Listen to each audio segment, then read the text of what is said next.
Rebonjour mesdames et messieurs, merci de nous rejoindre pour cette nouvelle édition de 15h. Tout de suite les titres que nous seront développés dans cette édition. Élection présidentielle, les membres de la CENI ont prêté serment ce matin. Et en Égypte, terrorisme, la saison touristique menacée par les attaques terroristes.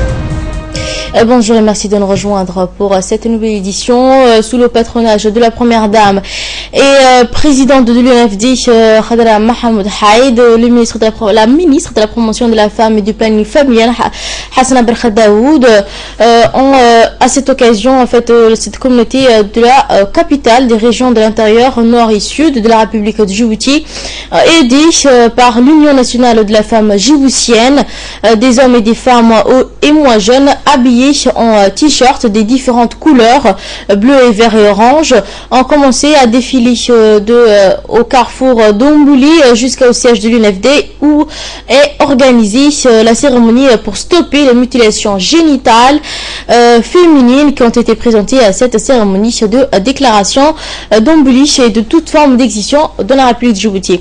Le ministre de la Santé, Dr Kassim Siak-Osman, et celle de la promotion de la femme, Hassana Berkha Daoud, également le secrétaire général intérim de l'UNICEF ont participé à cette cérémonie. Toujours à cette occasion, des danses folkloriques et de poèmes ou de sketchs ont été mis en place par les différents centres communautaires de gestion de la capitale.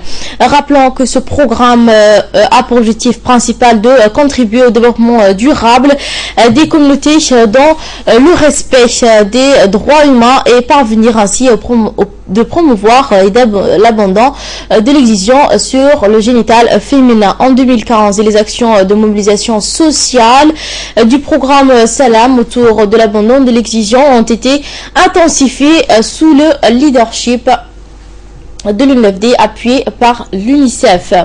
Autre nouvelle les membres du CENI ont prêté serment ce matin.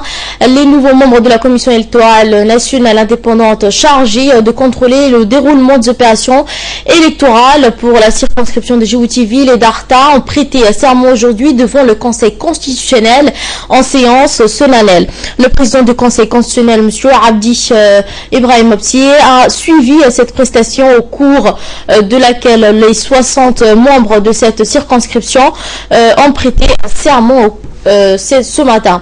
En juré au nom d'Allah de remplir fidèlement et loyalement en toute impartialité et équité les fonctions qu'ils ont investies.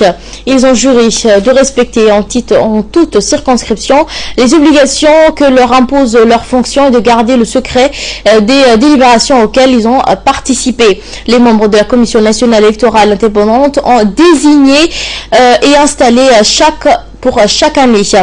Ils ont un arrêté présidentiel établi le 5 janvier a fixé le déroulement des prochaines élections le 8 avril 2016.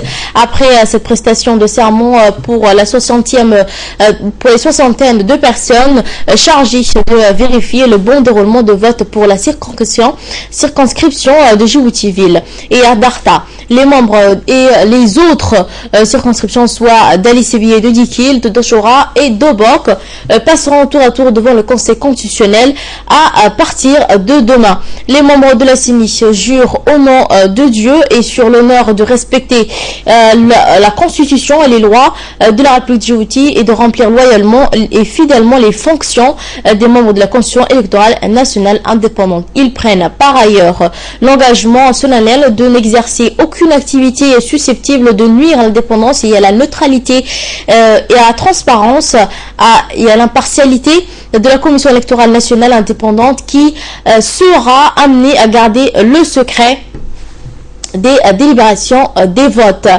Autre nouvelle du pays, environnement, cette fois-ci l'atelier de sensibilisation pour la préservation et la conservation de l'environnement marin au profit cette fois des enseignants arabes s'est poursuivi. Cet atelier est organisé par l'organisation régionale de la préservation du milieu marin en mer Rouge et du golfe d'Aden, la PERSGA.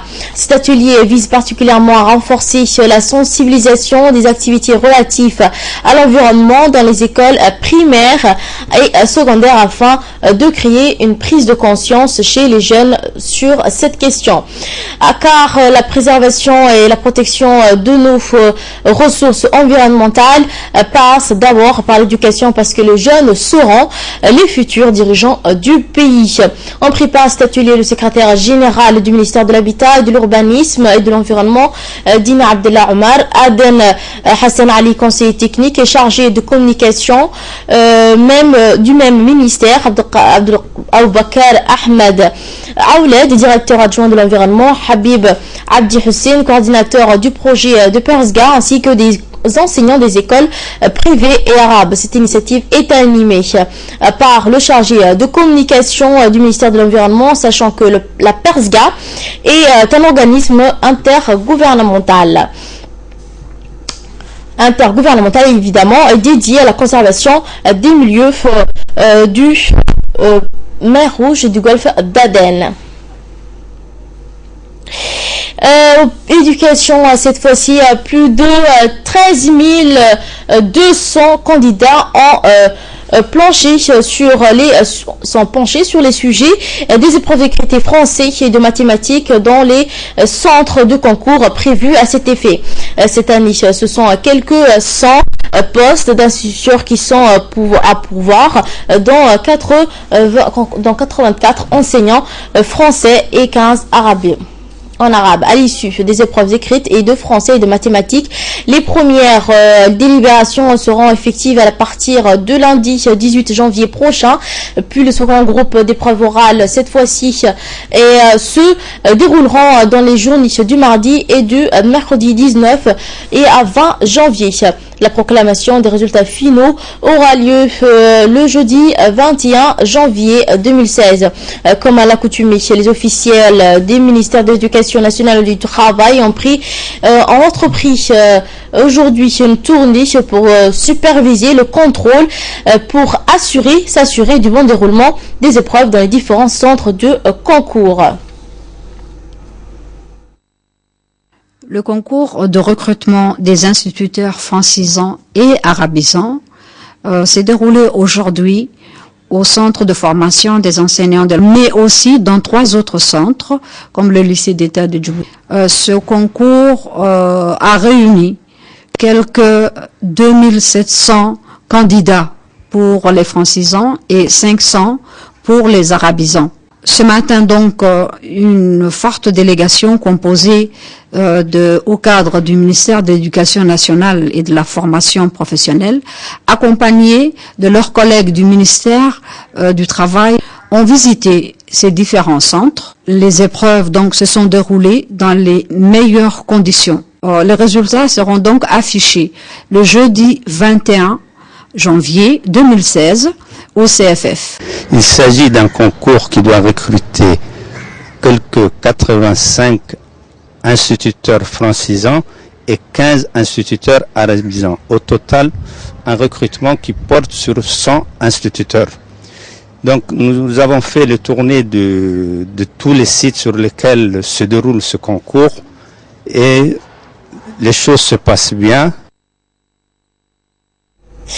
Toujours en nouvelle de pays, cette fois-ci pour la préservation de l'environnement marin, les gardes-côtes djiboutiens en partenariat avec l'association Voix de développement ont entrepris vendredi dernier une opération de ramassage de déchets et autres débris flottants sur l'eau et abandonnés sous les quais du port de Djibouti. La présidente de cette association, Mme Fatouma Ahmed Omar, a fortement remercié les gardes-côtes pour leur soutien. Cette action vise à lutter contre la pollution marine, le principal problème concernant surtout le déversement des caoutchoucs et les superficies sur la superficie de la mer.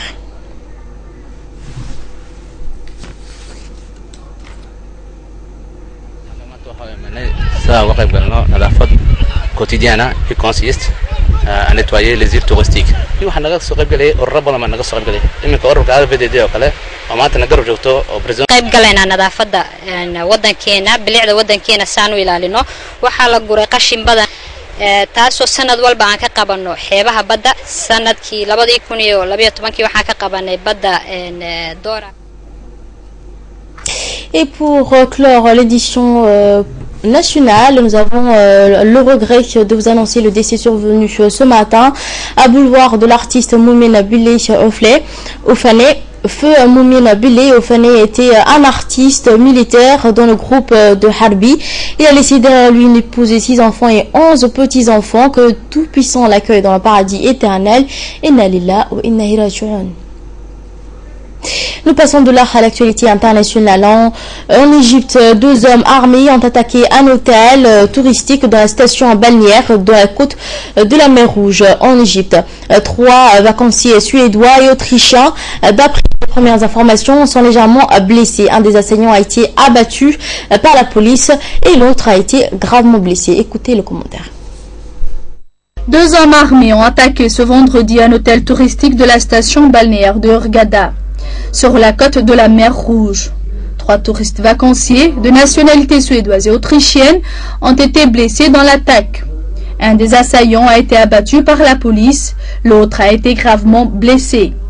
Les assaillants seraient arrivés en bateau par la mer, arborant un drapeau noir, des armes et munis d'une ceinture explosive selon certains témoins. Mais les versions se contredisent. Le ministère du tourisme égyptien fait lui état d'une attaque à l'arme blanche. Une attaque qui intervient au lendemain de la prise d'assaut d'un bus de touristes israéliens près des pyramides de Gizeh. Plusieurs personnes ont tiré des cartouches de chevrotine selon les autorités égyptiennes. Un homme a été arrêté. L'attaque n'a pas fait de victimes. Le bus qui était stationné devant un hôtel était presque vide au moment des faits. Le groupe État islamique a revendiqué l'attaque vendredi.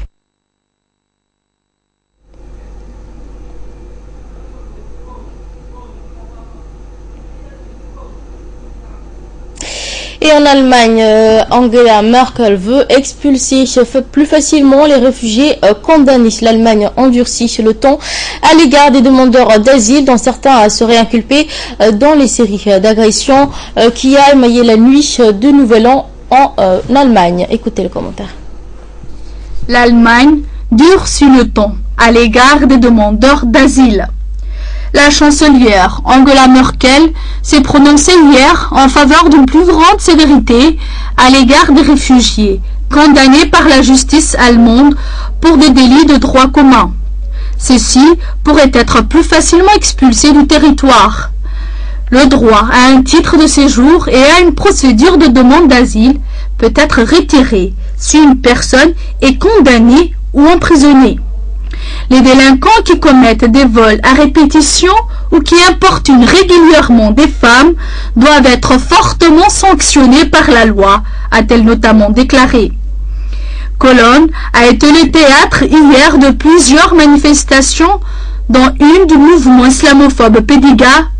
Les réfugiés qui agressent les femmes ne sont pas les bienvenus, ont notamment écrit les militants sur les banderoles.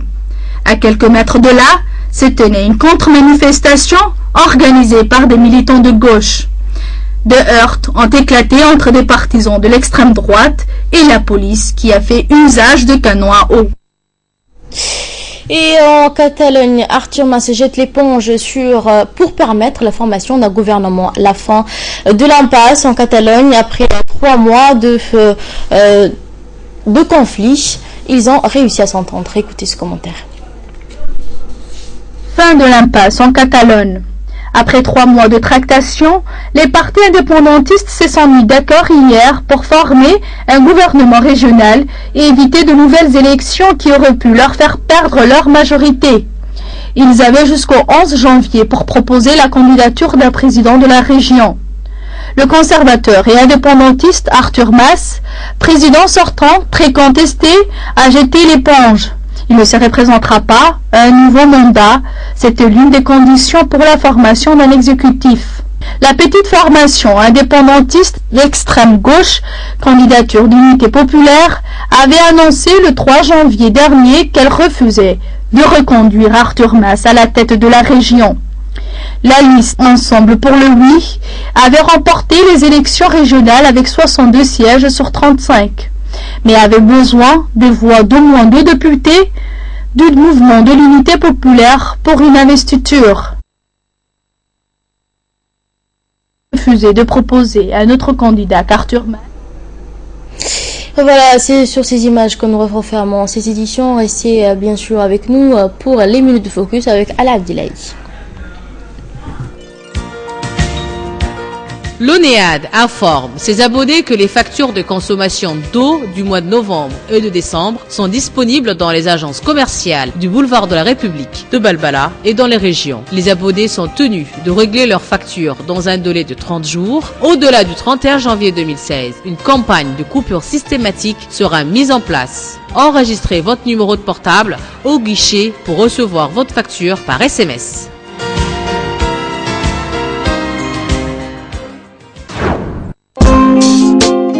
La Direction générale de la population et de la famille vous informe que conformément au décret présidentiel numéro 345/2015 du 27 décembre 2015 limitant au 31/12/2015, la procédure d'échange de la carte d'identité nationale est reportée pour le jeudi 30 juin 2016. Par conséquent, la validité des anciennes cartes nationales d'identité prendra fin du 30 juin 2016.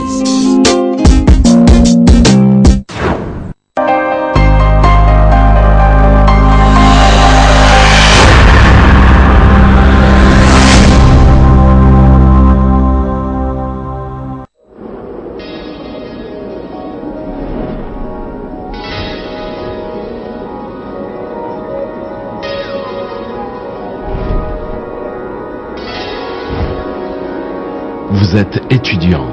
Vous possédez une ligne fixe sans Internet.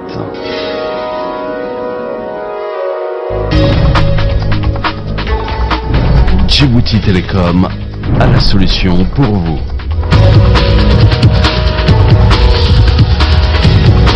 Pour tout achat d'un abonnement Internet étudiant de 1 méga, Djibouti Télécom vous offre le modem ainsi que les frais d'installation. Et profitez ainsi de nos offres spéciales étudiants avec un forfait 6 mois à 19 950 francs.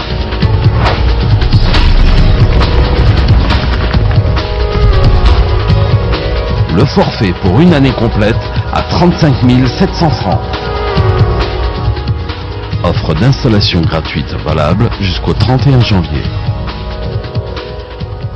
Djibouti Télécom, chaque jour plus proche de vous. En Afrique, c'est vrai qu'on est plutôt du genre généreux. On essaye toujours d'en faire plus. Et on voit les choses en grand. En fait, on aime juste se faire plaisir. C'est pourquoi Canal+ lance la Semaine Généreuse, votre nouveau programme de fidélité. Profitez de chaînes offertes pendant une semaine. La Semaine Généreuse, c'est tous les mois, quel que soit votre moyen de paiement, et sans risque d'être interrompu dans vos programmes préférés. Pour en bénéficier, une seule condition, il suffit juste de se réabonner avant la fin de votre abonnement. Avec la Semaine Généreuse, votre fidélité est récompensée toute l'année.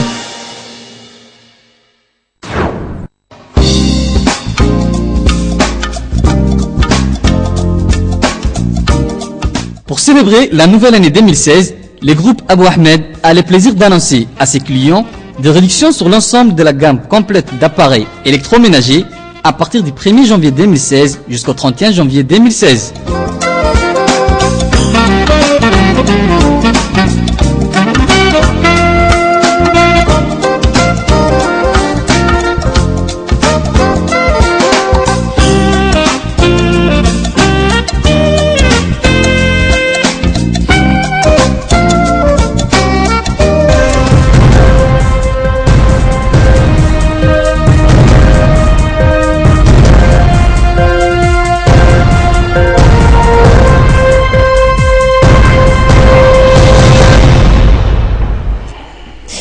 nous revoilà pour le focus de début d'après-midi. Merci de nous rejoindre, Ali, à nouveau. Quels sont les points dont vous allez nous parler aujourd'hui? Bonjour Nagad, bonjour à vous. La coalition arabe conduite par l'Arabie Saoudite a démenti aujourd'hui utiliser des bombes à sous-munitions dans ses opérations militaires au Yémen, comme l'ont suggéré des organisations de défense des droits de l'homme des Nations Unies. Une bombe à sous-munitions, si je vous explique, consiste en un conteneur dispersant à l'impact de nombreux petits projectiles d'explosifs. Cette arme efficace sur une large surface est considérée comme particulièrement meurtrière et elle est interdite par une convention internationale datant de 2008. Donc, ni l'Arabie Saoudite ni le Yémen n'ont signé ce traité. Le général Assari réagissait à un rapport de Human Rights Watch publié jeudi dernier qui cite que des habitants de Sanaa parlant des bombes à sous-munitions dans une attaque de la coalition menée le 6 octobre. Le lendemain, le secrétaire général de l'Organisation des Nations Unies, M. Ban Ki-moon, avait fait état d'informations troublantes sur l'utilisation de ces bombes à sous-munitions dans une attaque sur Sanaa et averti que l'usage de telles armes pour bombarder des zones peuplées pourrait constituer un crime de guerre. Il a affirmé en outre que 90% des opérations de la coalition à Sanaa étaient dirigées contre les lanceurs de missiles Scud. La communauté internationale s'inquiète de lourds tributs payés par les civils dans le conflit au Yémen qui oppose les rebelles contrôlant la capitale et une bonne partie du nord du Yémen aux forces du gouvernement du président Abdurrahman Mansour Hadi. Il a fait près de 6000 morts jusqu'à l'heure actuelle, dont 2800 parmi les civils. C'est ce qui a déclenché une grave crise humanitaire. Autre point, Ali? Eh bien, les États-Unis, avec cet insolite, un homme arrêté pour avoir voulu enlever le chien du président américain Barack Obama. Un homme qui projetait donc apparemment d'enlever un des chiens de la famille Obama à la Maison Blanche a été arrêté cette semaine à Washington, l'ont rapporté des médias américains. Scott Stoker, c'est son nom, 49 ans et originaire du Dakota du Nord, avait été arrêté mercredi dans un hôtel de la capitale fédérale par le Secret Service chargé de la protection du président américain, selon la chaîne locale NBC. L'homme incohérent aurait dit aux policiers être le fils de John Fitzgerald Kennedy, l'ancien président des États-Unis, et Marilyn Monroe, et s'appelait Jésus-Christ. C'est ce qu'il avait annoncé. Mais il avait dans sa voiture 2 fusils et plus de 3000 balles, ainsi qu'une machette et un gourdin, ce qui lui a valu le chef d'inculpation de possession d'armes, donc non enregistré auprès des autorités. Il a comparu jeudi devant un tribunal à Washington. Un juge l'a libéré vendredi sous condition, notamment ne pas s'approcher de la Maison Blanche et du Capitole. C'est le moins qu'on puisse dire. Merci Ali pour ces éclaircissements. Merci à vous. Merci à vous pour votre fidélité. Restez avec nous pour plus d'informations, bien sûr.